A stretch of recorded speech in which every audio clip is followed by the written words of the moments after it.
Hey guys, here at the Paleo list. This list is really good. There's only one card I still want to try out with it, but I won't get it until Friday. So we're gonna get straight into the list, and then I'll point it out at the end. So right now we have the 3 Swap Frogs. This card's the heart and soul of the deck. It flows the frogs to the graveyard and the rodent totem so you can go through your plays. And then we're running 3 Dupe Frog. Now Dupe Frog just searches for Swap Frog, and if you get 2 dupes on the field, you get this thing called the Dupe Lock. Which means you just can't attack, because you can only attack Dupe Frog when he's in the field, so if there's 2 of them, they can't attack, period. And 2 rodent totems, there's 3's Cloggy. You don't really want to see this. If you see this, you really want Swap Frog in your hand too. It's just like he doesn't do anything in your hand or field. So you just want him in the graveyard to banish the summon and just like loop himself for Link and Exceed plays. But because my list is really low on the Paleos, I decided to run a 7th Frog and Flip Flop Frog. You can also run Poison Draw Frog, but I felt Flip Flop Frog is a little bit better if you draw it, because he's a bounce basically. It's just like a compulse for every frog on your field when he's flipped. So that's a little bit better than mistiming when destroyed draw a card. Because Flip Flop does not miss timing. Well, Poison Draw Frog does miss timing. And we have enough missing timing with Dupe Frog. 3 copies of Ash Blossom and Joyous Spring. So I did opt to play some hand traps, also opting for Ghost Ogre and Snow Rabbit. So the reason I'm opting for Ghost Ogre over Droll in the main deck is because Droll shuts down Gokies, which is really good and all, but if you play against anything else, Droll's dead. Because they engage, you activate Droll, okay, so whatever. It really doesn't matter. They just get slowed down a little bit, where slowing them down a little bit doesn't really do enough in this deck. In this deck, you either need to stop them or out advantage them. So this card being a 1-for-1 is just a lot better than being a neg-1 with Droll. Droll's only really worth it against Goki. Okay, then for the little spiciness, we have 3 copies of Meluseek. So the thing with Altergeist Meluseek is it's a really good replacement for Eater of Millions. It's a lot better in Eater of Millions in almost every scenario except for against pure Sky Striker, because then they just drop Diabolos, and then this guy can't out it because he targets. But other than that, this card is much better in Eater, and because he's water, it's water, and it's just really good. So if you don't know what this does, it can attack directly, and if it inflicts damage to your opponent, you can target a card in their field and send it to the graveyard. So him just being a water is like the main reason you really like this card. But and he's a Sangan. So when he leaves the field, he searches for an Altergeist. So the only other except for himself. So the only other Altergeist we play is 1 copy of Multifaker. So basically, you're probably never gonna resolve your Multifaker. I've only done it as like chump blocks before, because you can't use this and Toad or this and Scapegoat in the same turn. So that's a really big problem. So like the reason this is mostly in here is because it's the best one other than Meluseek. You can search off Meluseek. It's the best one you can search off Meluseek. So most of the time it's just going to be discarded off of Nightmares. But if it's not, it's still just one you can use to wall up, because you can use it to summon a Meluseek from deck. So you have a higher chance of drawing to your power cards.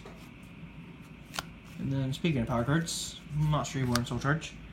So in this deck, this card's a lot better than this card, because this card is like an overkill, where this card's like perfect, and the fact that it also can bring back your opponent's monsters, which matters a lot. Because a lot of the times your opponent monsters have attack points because yours don't. So this card, I would much rather play 2 of this than this, because this card can make your boards huge, but it's also like completely dead in your opening hand most of the time. Most of the time it's just a recovery play, because this card's only really good in your opening hand if you open Swap Frog and a water. Because most of the time you just rather have Monster Reborn. and 2 copies of Scapegoat. So the beauty about Scapegoat in this deck is you can just hold it. Because these games with this deck are not very quick. So this being a little controversial at Toad is not an issue. Because most of the time when you got your Toad, you've used at least 1 Dupe Frog most of the time. So you only have 2 turns of Dupe Frog, and then Scapegoat can get you out of it, can get you after your Toad, or sometimes you just don't get to your Toad and you need an alternate win condition. So Scapegoat is your alternate win condition. And 3 copies of Torrential Tribute. This card isn't really good with the Paleos, but it's insane with Dupe Frog. So it's like T setting a Dupe and a Torrential is so good. It's basically game. 3 copies of Infinite Impermanence. So this card in this deck does a lot of things. First of all, it's a Veiler that can't be called by the grave, and secondly, it can trigger Paleos.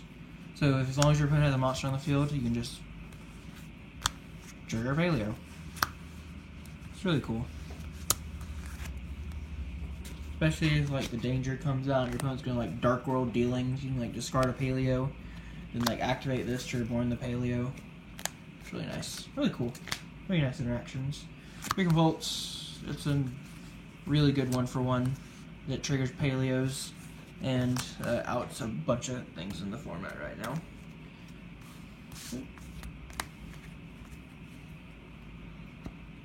I'm Storming, 3 Canadia,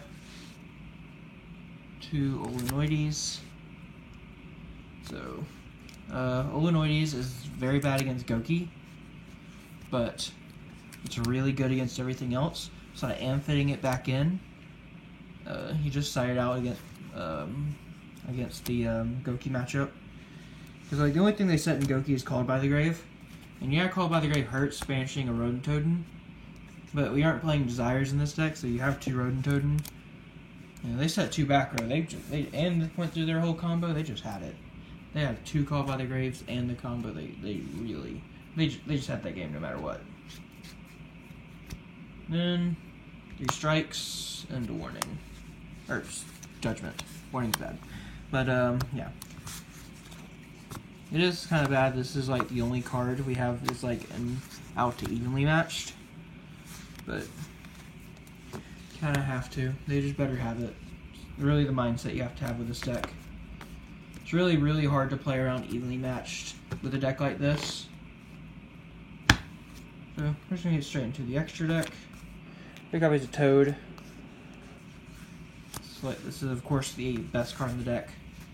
It floats, it negates, it summons free big butts, does everything you need in a boss monster. And then the Starboy, giving Toad attack points since 2017, I think. Oh no, Code might have came on, or not Code. Oh yeah, this was Circuit Break, so it's Code Special Edition, so I guess it was 2018. Yeah. Nightmare, Phoenix, Cerberus, Unicorn. The only nightmares we play. We don't play Goblin. We just don't have the room. Plus, it just there's not a lot of times it comes up. It only helps for overkilling. But these ones are great. We play Link Spider and Link Kuriboh, and this guy for our Scapegoats. Basically, you just use 2 goats to make this guy, and he can pop one of your back row to pop an opponent's back row. It's really, really cool.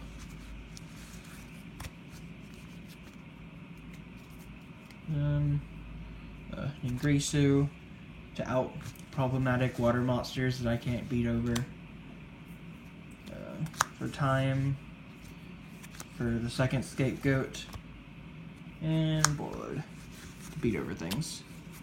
And Steel Games. Okay, so I have a side deck.